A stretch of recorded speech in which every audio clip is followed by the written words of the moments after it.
Hello, everybody. This is Empowering Democracy, and our title for tonight is Descent into Savagery, BRICS, and Dollar Debt Elimination.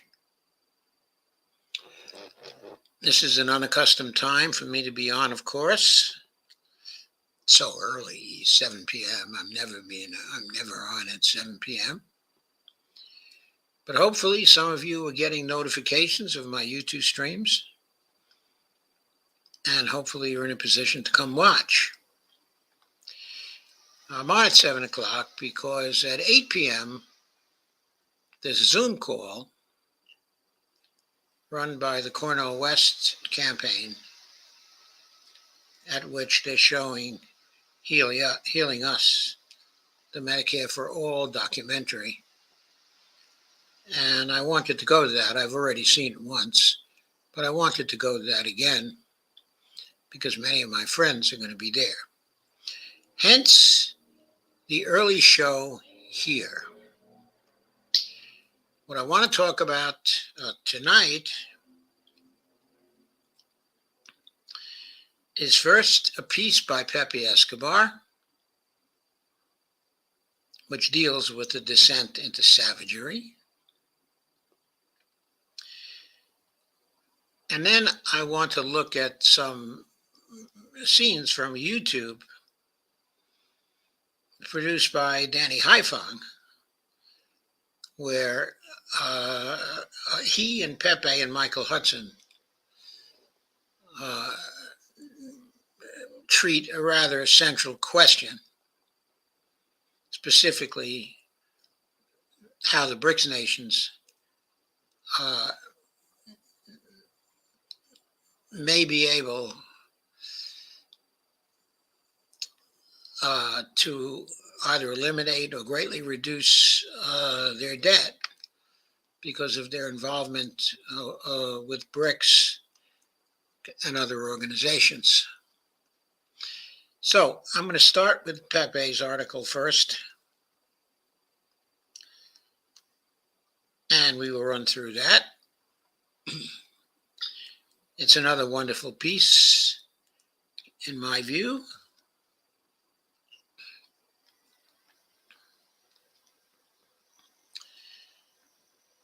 I found it at the UNZ Review, an alternative media selection.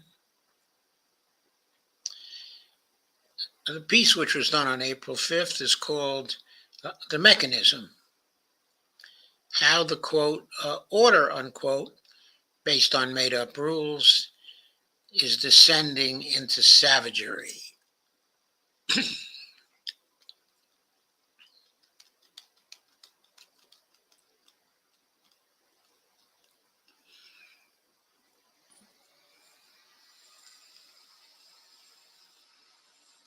Yes, I am sharing that.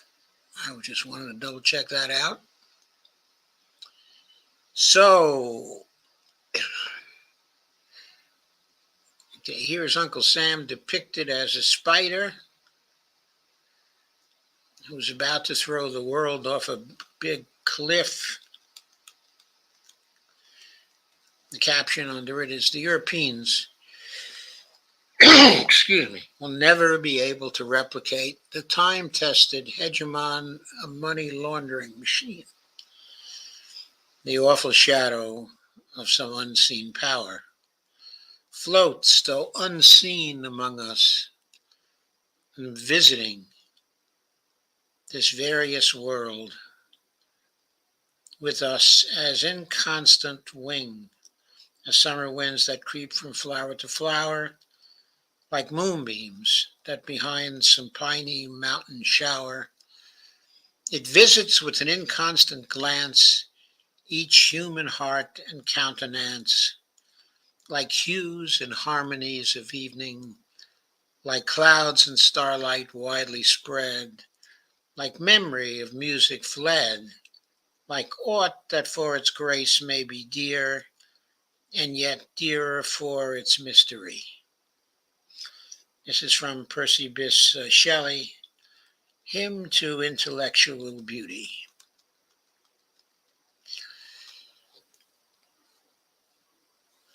And Pepe continues with his piece.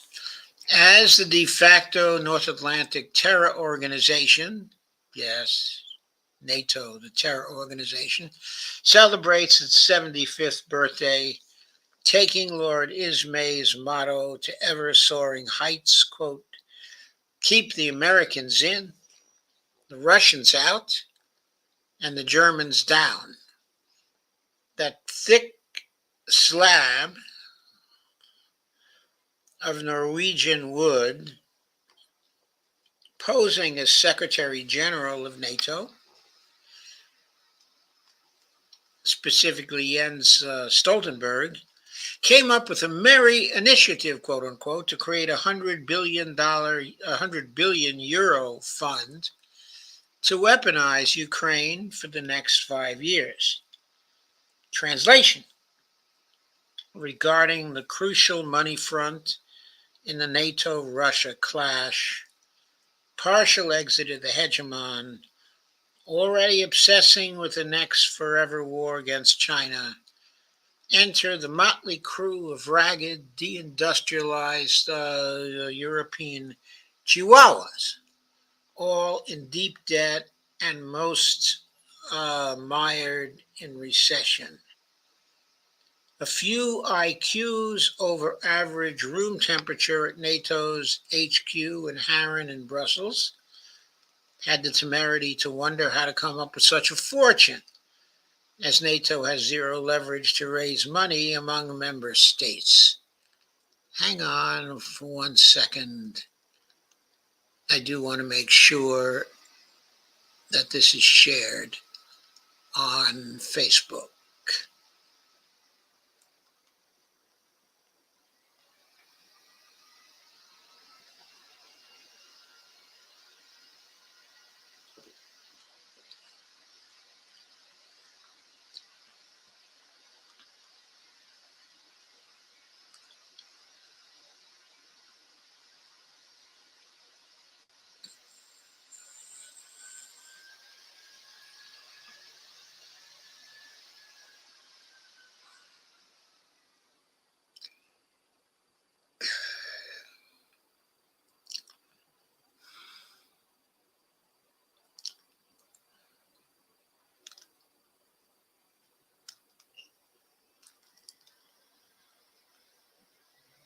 Okay, thank you very much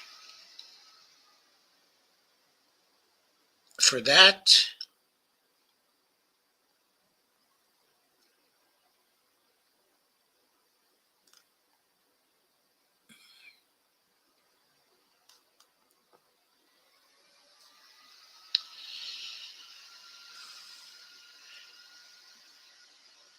A few IQs over average room temperature at NATO's headquarters in Harran in Brussels had the temerity to wonder how to come up with such a fortune, as NATO has zero leverage to raise money among member states. After all, the Europeans will never be able to replicate the time-tested hegemon money laundering machine. For instance, assuming the White House proposed $60 billion package to Ukraine would be approved by the U.S. Congress, and it won't, says Pepe, no less than 64% of the total will never reach Kiev. It will be laundered within the industrial military complex. Yet it gets even more dystopic. Norwegian wood, robotic stare, arms flailing, actually believes his proposed move will not imply a direct NATO military presence in Ukraine or Country 404, something that is already a fact on the ground for quite a while, irrespective of the war-mongering hissy fits by Le Petit Roi in Paris. Peskov, quote, Russia-NATO relations have descended into direct confrontation, unquote. Excuse me again. Now couple the lethal Looney Tune spectacle among the NATO stand front with the hegemon's aircraft carrier performance in West Asia, consistently taking its industrial scale slaughter, starvation, genocide project in Gaza to indescribable heights, the meticulously documented Holocaust watched in contorted silence by the leaders of the global North. U.S. Special Rapporteur Francesca Albanese correctly summed it all up. The biblical psychopathology entity, quote, intentionally killed the WCK workers so that donors would pull out and civilians in Gaza would continue to be starved quietly. Israel knows most Western countries and most Arab countries won't move a finger for the Palestinians.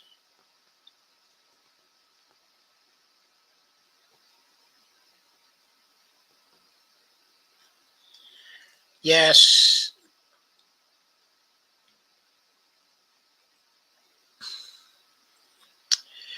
the logic, quote unquote, behind a deliberate three-tap strike on the clearly signed humanitarian convoy of famine alleviating workers in Gaza was to eviscerate from the news and even more horrendous episode, the genocide within a genocide of Al Shifa Hospital. Responsible for at least 30% of all health services in Gaza, Al Shifa was bombed, incinerated, and had over 400 civilians killed in cold blood. Several cases literally smashed by bulldozers, including medical doctors, patients, and dozens of children. Nearly simultaneously, the biblical psychopathology gang completely eviscerated the Vienna Convention, something that even the historical Nazis never did, striking Iran's consular mission and Iran's residence in Damascus. This was a missile attack on a diplomatic mission, enjoying immunity on the territory of a third country against which the gang is not at war, and on top of it, killing General Mohammad Reza Zahedi, commander of the IRGC's Quds force in Syria and Lebanon, his deputy Mohammed Hadi Hajizadeh, another 5 officers, and a total of 10 people. Translation: an act of terror against 2 southern states, Syria and Iran, equivalent to the recent terror attack on Crocus City Hall in Moscow. The inevitable question rings around all the corners of the lands of the global majority. How can these de facto terrorists possibly get away with all this over and over again? The sinews of liberal totalitarianism 4 years ago, at the start of what I later qualified as the raging 20s, we were beginning to watch the consolidation of an intertwined series of concepts defining a new paradigm. We were becoming familiar with notions such as circuit breaker, negative loop, feedback loop, state of exception, necropolitics, and hybrid neo-fascism. As the decade marches on, our plight may at last have been alleviated by a twin glimmer of hope, the drive towards multipolarity led by the Russia-China strategic partnership, with Iran playing a key part, and all that coupled with the total breakdown live of the, quote, rules-based international order, unquote. Yet to affirm that there will be a long and winding road ahead is the mother of all euphemisms. So to quote David Bowie, the ultimate late great aesthete, where are we now?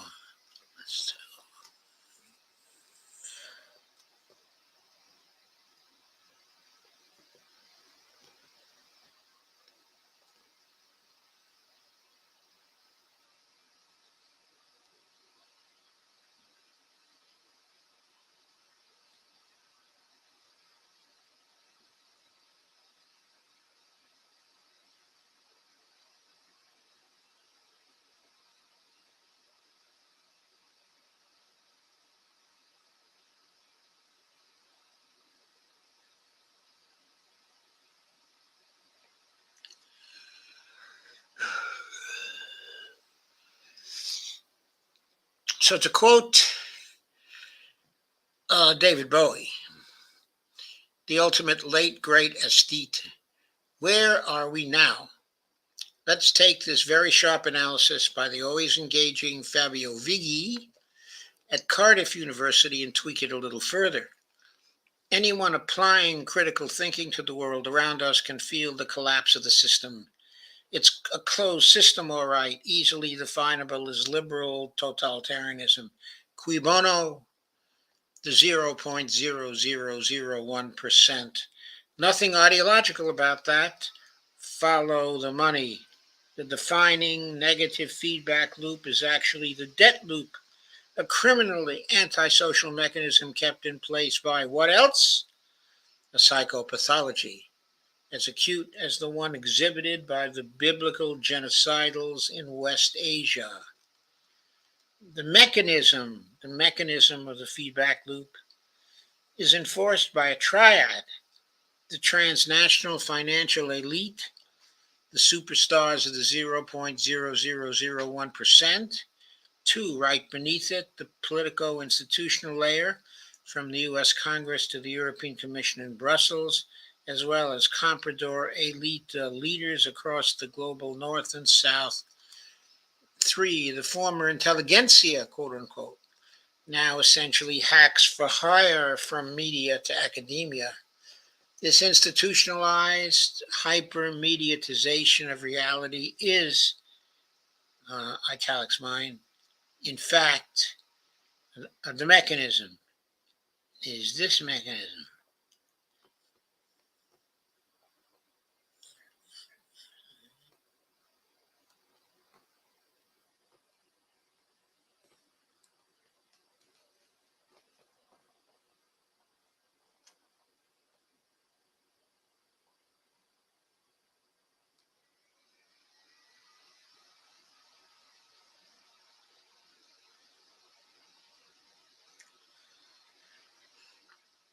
It's this mechanism that controlled the merging of the prefabricated, quote, pandemic, unquote, complete with the hardcore social engineering sold as, quote, humanitarian lockdowns, unquote, into once again forever wars, from Project Genocide in Gaza to the Russophobe slash cancel culture obsession inbuilt in Project Proxy War in Ukraine. That's the essence of totalitarian normality, the project for humanity by the appallingly mediocre, self-appointed Great Reset elites, quote unquote, of the collective West. Killing them softly with artificial intelligence. The key vector of the whole mechanism is the direct, vicious interconnection between a techno-military euphoria and the hyperinflationary financial sector, now in thrall with AI. Earlier, for instance, AI models such as, quote, lavender, unquote, tested on the ground in the Gaza killing field lab, literally artificial intelligence programming the extermination of humans. And it's happening in real time. Call it Project AI Genocide. Yet another vector already experimented is inbuilt in the indirect assertion by toxic European Commission Medusa by Ursula von der Leyen, which means Ursula of the lie. Essentially, the need to produce weapons as COVID vaccines. That's at the core of a plan to use funding of the EU by European taxpayers to, quote, increase financing, unquote, of, quote, joint contact contracts for weapons, unquote. That's an offspring of von der Leyen's push to roll out COVID vaccines, a vaccine Pfizer-linked scam for which she's about to be investigated and arguably exposed by the EU's public prosecutor office. In her own words, addressing the proposed weapon scam, quote, we did this for vaccines and gas, quote unquote.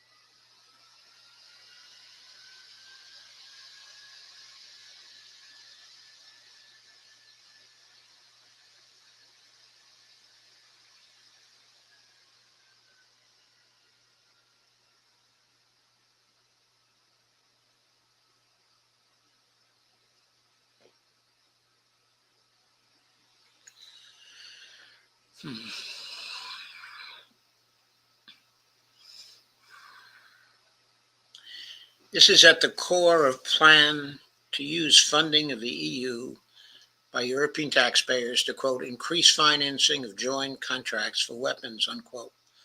That's an offspring of von der Leyen's push to roll out COVID vaccines, a gigantic Pfizer-led scam for which she is about to be investigated and arguably exposed by the EU's Public Prosecutor Office. In her own words, addressing the proposed weapon scam, quote, we did this for vaccines and gas. Call it weaponization of social engineering 2.0. In the midst of all the action in this vast corruption swamp, the hegemon agenda remains quite blatant to keep its dwindling, predominantly thalassocratic military hegemony, no matter what, as the basis for its financial hegemony, protect the US dollar and protect those unmeasurable, unpayable debts in US dollars. That brings us to the tawdry economic model of turbo capitalism as sold by collective West media hacks, the debt loop, virtual money, borrowed nonstop to deal with autocrat, quote unquote, Putin, and, quote, a Russian aggression, unquote. That's a key byproduct of Michael Hudson's searing analysis of the FIRE, finance, insurance, real estate syndrome. Ouroboros then intervenes. The serpent bites its own tail. Now, the inherent folly of the mechanism is inevitably leading casino capitalism to resort to barbarism, undiluted savagery of the Crocus City Hall kind and of the Project Gaza genocide kind. That's how the mechanism engenders institutions from Washington to Brussels, to hubs across the global Europe, to genocidal Tel Aviv, stripped down to the status of psychotic killers at mercy.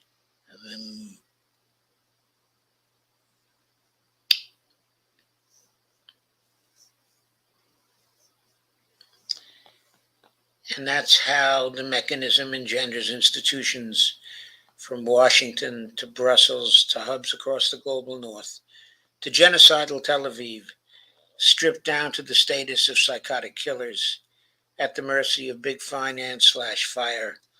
Oh, such fabulous seafront real estate opportunities available in, quote, vacant, unquote, Gaza. How can we possibly escape such folly? Will we have the will and the discipline to follow Shelley's vision and in this dim, vast veil of tears summon the transcending spirit of beauty and harmony, equanimity, and justice? And that is the latest great post, from Pepe, where he points to the debt loop, the doom loop, biting its own tail.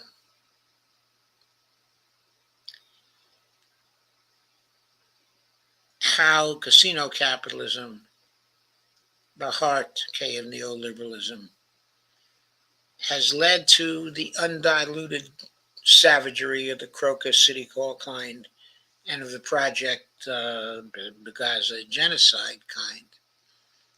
That's what we're looking at here today. One big failure. And as von der Leyen said, we did this for vaccines and gas. By the way, von der Leyen means literally of the lie.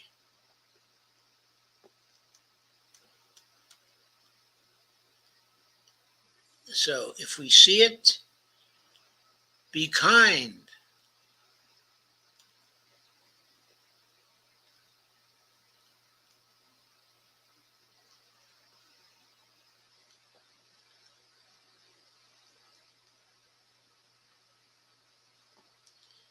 But don't be too kind, because this use of AI as a reinforcement a reinforcement for the debt loop, for the doom loop of a debt loop, is not something we want to see here in the future, because it leads to Project AI genocide.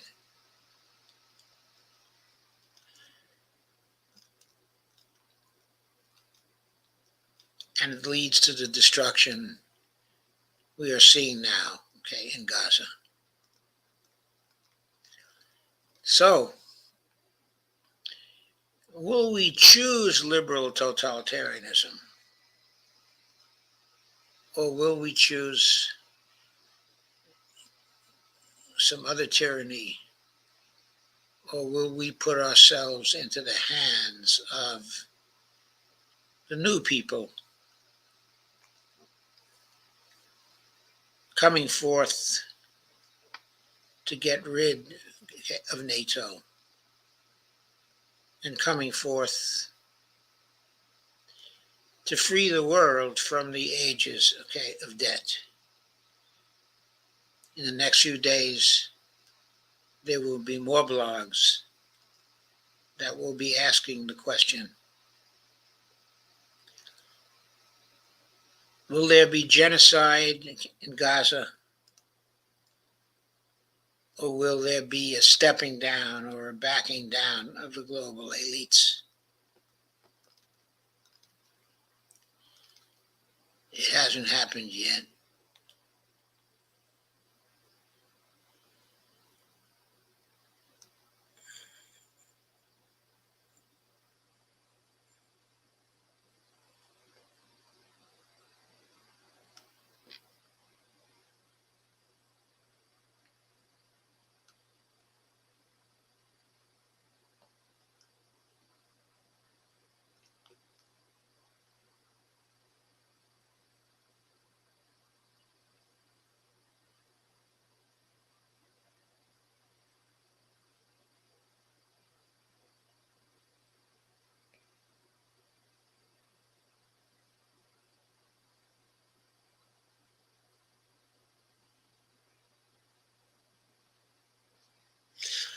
It's important for you to note that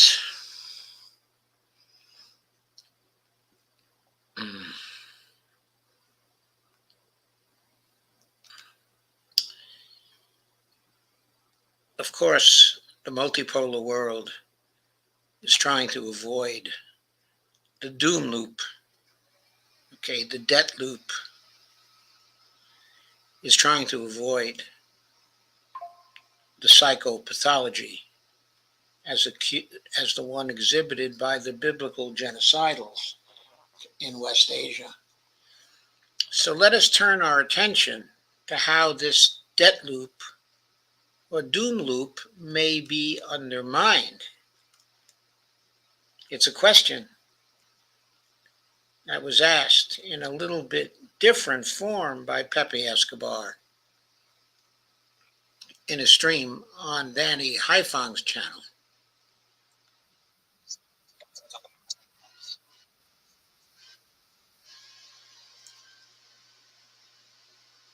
I'm going to share this with you now. I'll stop the screen here.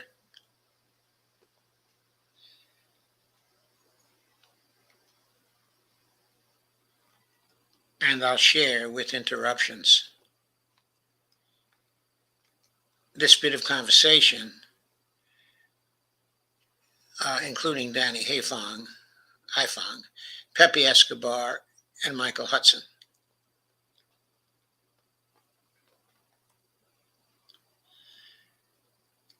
This was about BRICS destroying the US, okay, and Europe. So let's take a look at that.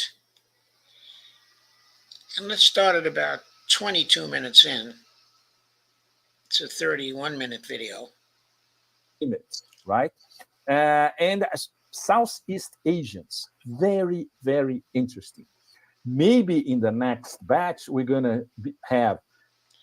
Before Pepe has to go, I know because Pepe, you have time constraints. I'm sorry, guys, but no. But I want Michael to answer your question about the new NDB. development bank before you leave. Yes.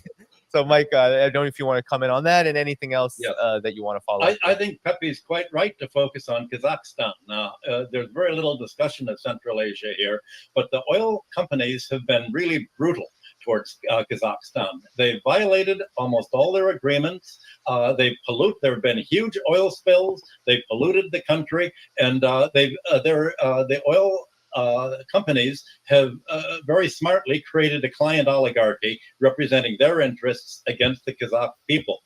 But one strong point that may be a counter reaction is the Kazakh women.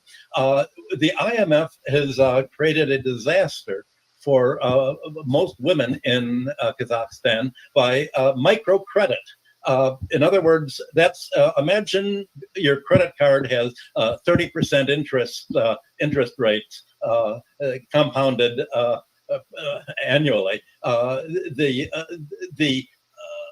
women who do the shopping in Kazakhstan have basically the families have been all driven into debt by microcredit, which is one of the most predatory, vicious kinds of credit, despite the fact that it's idealized in the West, little loans to help people develop. These are emergency loans to help them avoid starvation. And what's idealized in the West is the starvation and the bankruptcy of local families throughout Central Asia. So there is a lot of help for reform in Kazakhstan, and certainly what Russia and China can do is saying, look, you have not got what the Western economies, oil companies have promised. You can say you've been guilty of violating the laws. We are nullifying your contract because of your bad behavior. And there have been a number of books. You can go on my website, and I've talked about their bad. So Michael is talking about the Kazakhstan situation and the way the oil companies are exploiting that country and the way they've put people into debt. And now the question is, how can Kazakhstan fight back? Bad behavior. Simply asking for that. There's another thing that the global South countries can do, and that is that while the United States can say, well, you have to pay reparations if you take the oil, and if you, under the international laws, if you... So Michael is suggesting there, of course, that maybe Kazakhstan can take the oil. And then he's talking about the likely Western response to the attempts to nationalize the oil or take the oil. In other developing countries that have oil or raw materials may choose to answer the West by nationalizing the raw materials, including specifically in this case the oil. To pass a law that costs money for a corporation, the government can be sued and give all the money back to the corporation. So you have to pay all of the cleanup costs because you were dumb enough to sign the contract, just because we said we'll shoot you if you don't sign the contract.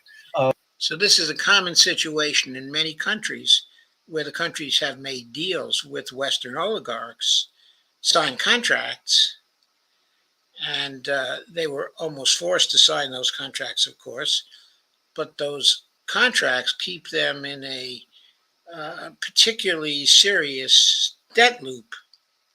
All of this can just be simply repudiated. And I think that was the question that Pepe wanted me to talk about before. What really... So, will the countries that come into BRICS and take part in the New World Order from BRICS, will they still be shackled by Western debt? Michael is saying here, well, they can repudiate the Western debt. Can the BRICS countries do playing hardball? Well, one thing they can do, the press has talked about, how much wealth and reserves do the BRICS countries have? Well, naturally, you count their gold as a large part of their reserves. But where is this gold?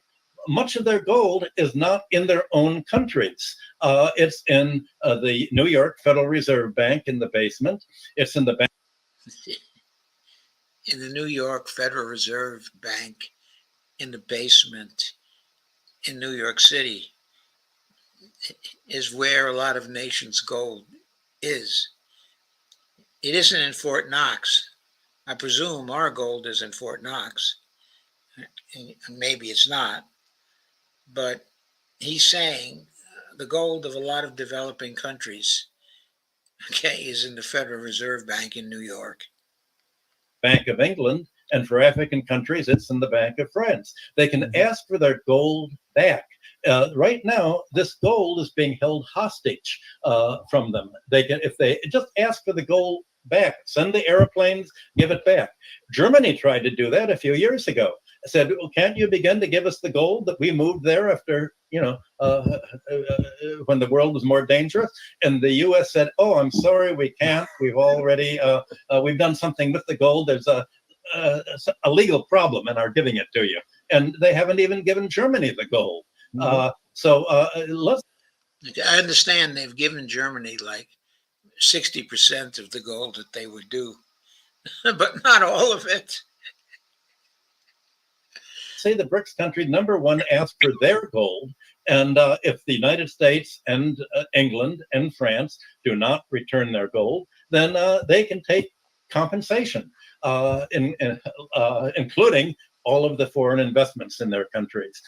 They can do another thing, especially the African countries. They can say, when we BRICS countries are speaking for Africa, we have the majority, you've stolen our gold. Our gold was what Libya's president Gaddafi had. You took all the $8 billion, however much, the billions of dollars of gold they took, just like they took the $8 billion of Afghanistan's gold.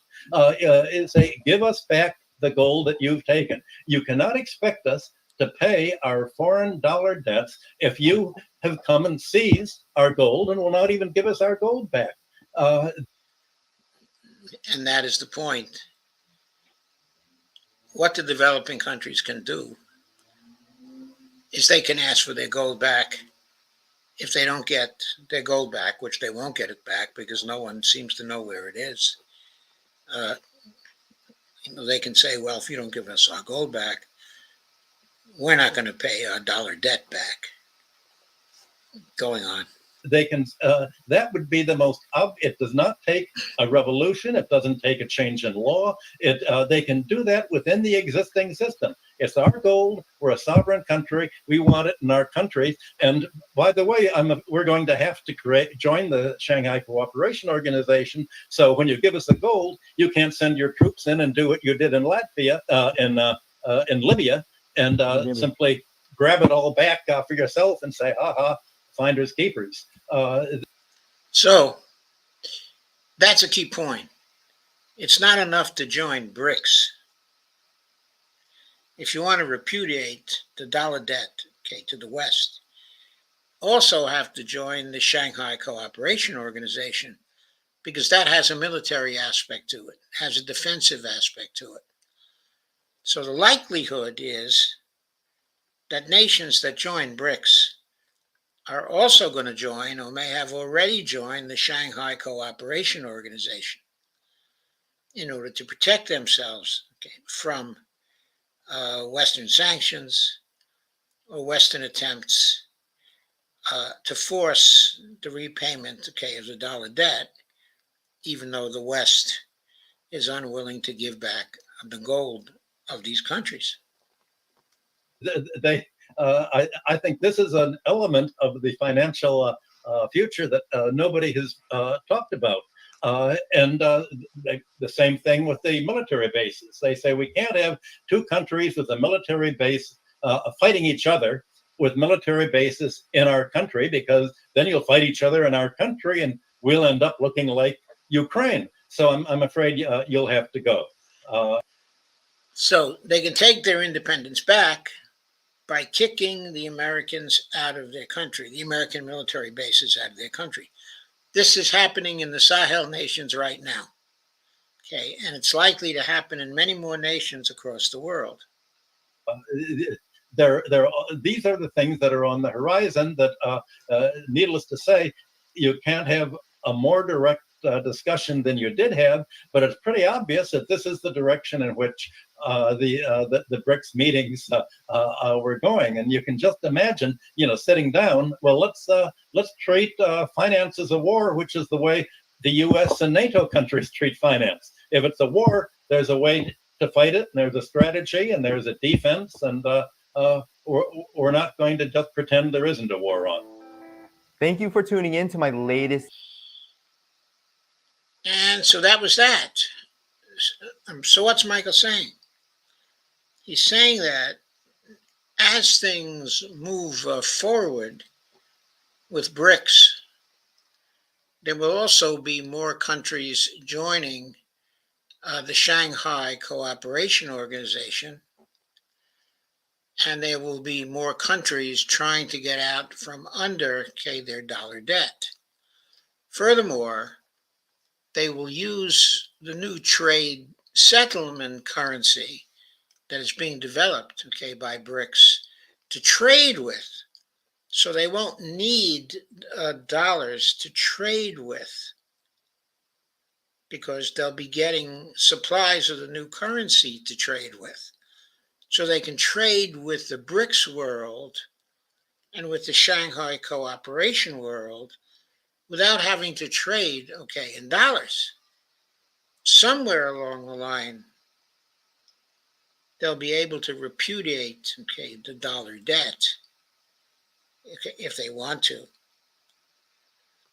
If the West objects, they can talk about getting their gold back, as Michael says. If the West objects, they can point to the pattern of deals that was used in some countries in order to indebt countries. A leading example of this is Argentina. What happened in Argentina for so long, is you would get political parties run by the oligarchs, and they would win elections and take over the government. And then they would indebt the government. They would run projects. And those projects, they would have funded by the World Bank, or the IMF, bringing Argentina into deep debt. Well, those projects were not very good for people inside of Argentina. Very often they were failures. And very often there was a great deal of graft and dishonesty associated with them. So these projects were failures. And Argentina was left with not much benefit, but only the debts. Of course, the oligarchs then were thrown out of office. And you had people coming in who were fairly lefty, and who were supposedly representing the people. But they had this great big burden of debt to carry. So their governing period was generally a failure because they weren't able to make their debt payments. Or it was difficult for them to make their debt payments, or to make their debt payments, they had to forego investing in their own country, in the people of their own country. So their time and power was also a failure. And then the oligarchs would come back in and make more deals and put the country even more deeply in debt, and so on. And there were these cycles. These cycles have been going on in Argentina for much of the 20th century and into the 21st century. And so Argentina has a huge debt to the collective West, and its institutions. And the West has been, companies in the West anyway, have been pretty aggressive about enforcing debt repayment, on Argentina. And this kind of pattern is taking place in many other countries also. So it's clear that if those countries are to become successful cases of development, what they're going to have to do is to find other monetary sources that will allow them to trade without having to pay for the goods they need, okay, in dollars, because dollars for them are scarce because they have to use them to repay debt. So this creates, of course, a great incentive for these countries to repudiate, okay, their debt. Now, for the reason I just explained, it is not unfair for them to repudiate, okay, their debt. But of course, the West will try to stop that by using the militaries of various Western nations to punish the nations that either repudiate their debt or in some other way default on their debt. So, what's to prevent them against the militaries, okay, of Western nations? Well, as developing nations get more involved with the BRICS and the Shanghai Cooperation Organization, there will be increasingly a military force in place that they can counter, stop attacks by Western nations, stop attacks designed to enforce, okay, the dollar debt. The Shanghai Cooperation Organization, in collaboration with BRICS, can create the barrier to collections on dollar debt that the developing world needs for it to become successful in developing their own countries. That's the way out of the debt loop. That's the way out of the doom loop. That's the way out of servitude to the dollar. And Michael Hudson, who wrote a searing analysis of the finance, insurance, real estate syndrome, also knows how to escape that particular syndrome. It's to repudiate, okay, the debt and to have the protection of both BRICS and the Shanghai Cooperation Organization. But what is the significance of this happening? Okay, it is that over a period of time, we can expect that there will be incidents